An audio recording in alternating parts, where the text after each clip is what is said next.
Assalamu alaikum to everyone. My name is Zohaib Aman. I have joined NIMS Virtual Academy. I teach you physics. I welcome you all on this platform. जैसा कि मैंने एक course design किया है जो कि MDCAT और ईकेट के लिए वन शॉट वीडियो लेक्चर्स हैं। इसके साथ आपको क्या मिलेगा? इसके साथ आपको पीडीएफ नोट्स मिलेंगे और उसके साथ कई सारे एमसीक्यूज प्रैक्टिस के लिए। तो इस कोर्स के अंदर आपको क्या पढ़ाया जाएगा? तो ये एमडीकेट ईकेट के लिए एक कंप्लीट सिलेबस है। ये सारे टॉपिक्स हम कवर करेंगे जो आपको यहाँ पर स्क्रीन पर दिखाई दे रही है। तो चलिए हम स्टार्ट करते हैं। आज हम एसी सर्किट चैप्टर को डिस्कस करेंगे। एमडीकेट ईकेट का वन शॉट लेक्चर है। बेसिक, सबसे पहले हम बेसिक की बात करेंगे। अल्टरनेटिंग करंट एसी क्या होता है? तो अल्टरनेटिंग करंट यानी AC is that current which changes its direction many times in a second. वो करंट जो अपना डायरेक्शन और मैग्नीट्यूड पीरियडिकली चेंज करता है उसको एसी करंट कहते हैं। पाकिस्तान में एसी करंट की फ्रीक्वेंसी 50 हर्ट्ज होती है। Remember that. इंडिया और पाकिस्तान में फ्रीक्वेंसी, स्टैंडर्ड फ्रीक्वेंसी जो एसी की होती है दैट इज 50 हर्ट्ज। मैथमेटिकली इसकी इक्वेशन इस तरह से हम लिख सकते हैं, जैसे इक्वेशन ऑफ एसएसएम होती है, बिल्कुल वैसे ही current I is equal to I nought into sine omega T. यहाँ पर I जो है that is instantaneous current, I nought is a maximum और peak current, and sine omega T this is a sinusoidal function because it changes its direction. बिल्कुल वैसे ही अगर voltage की हम बात करें तो वोल्टेज की इक्वेशन भी बिल्कुल वैसे ही होती है, V is equal to V not sine omega T. This is the equation of voltage. इसमें V क्या है? That is the instantaneous voltage, V naught is the peak voltage, and sine omega T this is a function, sine function. तो चलें इनके parameters की अगर हम बात करें तो जैसे हमने बात की कि अगर हम इक्वेशन लिखेंगे I is equal to I naught sine omega T, तो इस इक्वेशन में देखें I क्या है? I इज इंस्टेंटेनियस करंट, यानी this is that current which depends upon the time. Time के हिसाब से ये करंट वेरी होता है। इसका वैल्यू कुछ भी हो सकता है, जीरो भी हो सकता है, मैक्सिमम भी हो सकता है, इसके बीच में कुछ भी हो सकता है। और I nought that is the maximum और peak value of the current. और वोल्टेज की इक्वेशन में जैसे हमने लिखा V is equal to V not sine omega T, तो यहाँ पर V है instantaneous voltage that depends upon the time, V nought is the maximum और पीक वोल्टेज और peak value of the voltage या मैक्सिमम वोल्टेज। अच्छा, उसके बाद कुछ और टाइप्स हैं करंट के, जैसे कि एवरेज करंट जिसको हम IABG से शो करते हैं, और RMS यानी root mean square current, IRMS। अब इनके वैल्यूज क्या होते हैं for full and half cycle?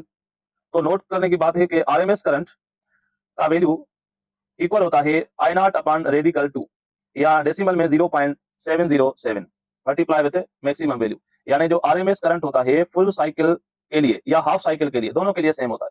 RMS current equal होता है peak current I not divided by radical 2, और 1 अपॉन रेडिकल 2 का वैल्यू आपको याद होगा 0.707 होता है। तो हम ऐसे भी लिख सकते हैं 0.707 मल्टीप्लाई विद आई नॉट।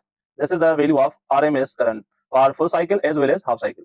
और बिल्कुल वैसे ही RMS वोल्टेज का वैल्यू कैसे लिखेंगे? V नॉट अपॉन रेडिकल 2, यानी maximum voltage V naught divided by radical 2 या 0.707 टाइम्स V नॉट। अच्छा, हाफ साइकिल की अगर हम बात करें तो उसके लिए एवरेज वोल्टेज और एवरेज करंट का वैल्यू किस तरह लिखेंगे? तो हाफ साइकिल के लिए एवरेज वोल्टेज VABG इक्वल होता है 2 V नॉट अपॉन पाई, या लिखेंगे 2 upon pi times V naught, that is equal to average voltage. और इसको अगर हम डेसिमल में लिखें तो 0.632 टाइम्स मैक्सिमम वोल्टेज। ये वैल्यू होता है एवरेज वोल्टेज का, लेकिन हाफ साइकिल के लिए, it is for half cycle. और अगर हम करंट का वैल्यू अगर लिखना चाहें तो वो भी बिल्कुल वैसे ही लिखेंगे, I average for half cycle that is equal to 2 upon pi multiply with P current, this is average current. और ये किसके लिए होता है? For half cycle. लेकिन याद करें कि फुल साइकिल के लिए average voltage and average current zero होता है। फुल साइकिल के लिए दोनों के value, average voltage and average current, दोनों ही जीरो होते हैं फॉर फुल साइकिल। उसके बाद हम बात करेंगे, अगर हम अपने घर की बात करें, होम सप्लाई की, तो हमारे घर में 220 वोल्ट आता है टोटल वोल्टेज। अगर हम मल्टीमीटर से या वोल्ट मीटर से चेक करेंगे तो 220 आपको मिलेगा। ये है एसी यानी अल्टरनेटिंग वोल्टेज, जो हमें वापडा से ट्रांसफार्मर के थ्रू अब हमारे घर में आती है। और मीटर पे अगर हम देखें या स्टेबलाइजर पे देखें तो उसके ऊपर आपको मिलेगा 220 वोल्ट। अब ये 220 वोल्ट जो होता है, याद रखें दैट इज RMS वैल्यू, जो भी प्रिंटेड फॉर्म में होता है हमारे सर्किट बोर्ड के ऊपर या स्टेबलाइजर के ऊपर, that is RMS voltage. Okay, और पीक वोल्टेज अगर हम उसको फाइंड करना चाहें तो हमने फार्मूला पढ़ा VRMS is equal to V naught upon radical 2। अगर हमें VRMS पता है तो हम V नॉट मालूम कर सकते हैं। कैसे मालूम करेंगे? आपको याद है रेडिकल 2 यहाँ पर ले आएंगे, मल्टीप्लाई करेंगे radical 2 times VRMS, that will be equal to V naught यानी पीक वोल्टेज। अब रेडिकल 2 को हम मल्टीप्लाई करेंगे 220 के साथ, तो आपको आंसर मिलेगा 311। 311 is a peak voltage that is supplied by the Wabda at our homes। AC source के साथ हमने इनको कनेक्ट किया है, और वोल्टेज की इक्वेशन रेफरेंस तौर पे हमने ली है V is equal to V M sine omega T. यहाँ पर हमने वी एम यूज किए, तो आप याद रखें वी एम का मतलब है मैक्सिमम वोल्टेज। तो इसको हम वी नॉट भी लिखेंगे। वी नॉट और वीएम एक ही बात है, यानी पीक वैल्यू या मैक्सिमम वोल्टेज। अब याद रखें in case of purely resistive circuit, जब सिर्फ प्योर रेजिस्टर ही कनेक्ट है एसी सोर्स से, तो उस केस में current and voltage same phase में होते हैं। Current and voltage are in same phase in case of pure resistive circuit. Suppose supply voltage हमारी V is equal to V M sine omega t, इस तरह से हमने equation लिखी, तो करंट की इक्वेशन भी बिल्कुल सेम होगी, यानी उसमें साइन ओमेगा टी है वोल्टेज में, तो इसमें भी साइन ओमेगा टी होगा, क्योंकि फेज डिफरेंस इसमें नहीं है, यानी सेम फेज है, तो जिसमें उसमें साइन होगा तो इसमें भी साइन होगा। तो इक्वेशन क्या होगी, I is equal to I M sine omega T. यहाँ पर आप वी एम की जगह वी नॉट और यहाँ पर आई एम की जगह आई नॉट भी यूज कर सकते हैं। तो V is equal to V naught sin omega t, I is equal to I naught sin omega t. These are the equations of sinusoidal AC voltage and AC current respectively. अब voltage और current same phase में कैसे पता चला, यहां से हम पता कर सकते हैं। यहाँ पर दोनों में ही ओमेगा टी है, it means they are in same phase. Suppose करें अगर वोल्टेज की इक्वेशन ये होती V is equal to V naught sin omega t, और अगर हम लिखेंगे suppose I is equal to I naught sin omega t plus phi, अगर ये इक्वेशन इस तरह से होती तो हम क्या कहते हैं, हम कहेंगे कि यहाँ पर जो करंट है वो लीड कर रहा है। करंट क्या कर रहा है, लीड कर रहा है। इक्वेशन से पता चलेगा कैसे, ओमेगा टी यहाँ पर भी ओमेगा टी यहाँ पर, लेकिन यहाँ पर प्लस एक्स्ट्रा जो टर्म है दैट इज फाइ, यानी यहाँ पर जो फाइ का एक्स्ट्रा डिफरेंस है वो करंट में, यानी करंट लीड कर रहा है वोल्टेज से, कितनी एंगल से, फाइ एंगल से। लेकिन यहाँ पर देखें इनके वोल्टेज और करंट में कोई भी डिफरेंस नहीं है, वो सेम है बिल्कुल, तो हम कहेंगे कि voltage and current are in same phase.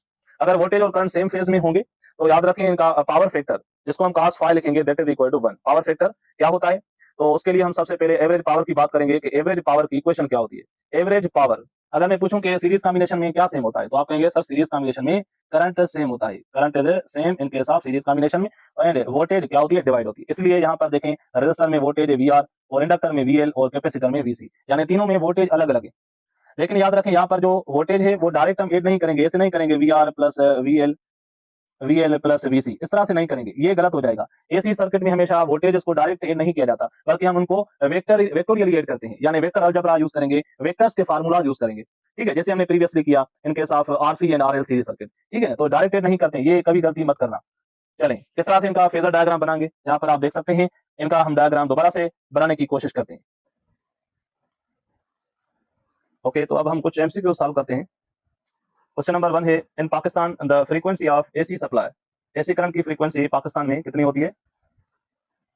Option number A 50 hertz, it is a frequency in Pakistan of the AC current. Question number 2, the general equation of AC voltage, AC voltage की general equation आपको पता है, हम लिखते हैं V is equal to V nought sine omega T, या फिर हम ये भी लिख सकते हैं V is equal to V naught cos omega T. तो ये दोनों इक्वेशंस बिल्कुल करेक्ट है, इसलिए हमारा ऑप्शन नंबर होगा C, यानी both A and B। Question number 3, peak value of AC is related to RMS value by, आपको पता है कि RMS वोल्टेज का हमने फार्मूला पढ़ा था, VRMS is equal to peak voltage upon radical 2, ये फार्मूला होता है।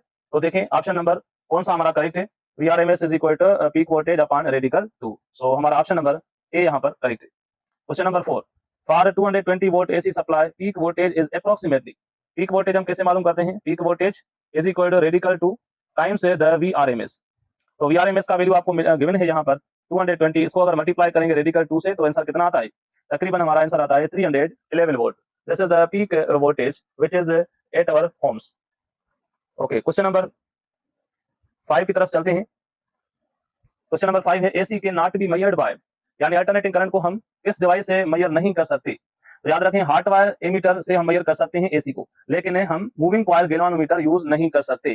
तो यहाँ पर ऑप्शन नंबर कौन सा होगा, option number B, moving coil galvanometer से हम क्या मेजर करते हैं, DC करंट मेजर करते हैं। याद रखें डायरेक्ट करंट मेजर करते हैं, AC करंट मेजर नहीं करते, किससे, मूविंग कॉइल गैल्वानोमीटर से।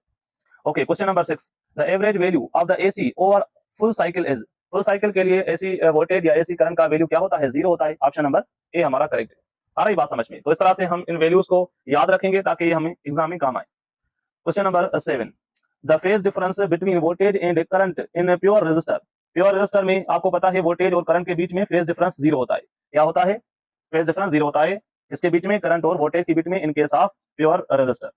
Okay, question number 8, in pure resistor voltage and current are, या फिर हम इस तरह से सवाल में पूछ सकता है कि वोल्टेज और करंट प्योर रेजिस्टर में क्या होते हैं, हम कहते हैं सेम फेज में होते हैं, are in same phase. Same phase का मतलब ही होता है कि उनके बीच में जो फेज डिफरेंस है वो 0 डिग्री होता है, याद रख।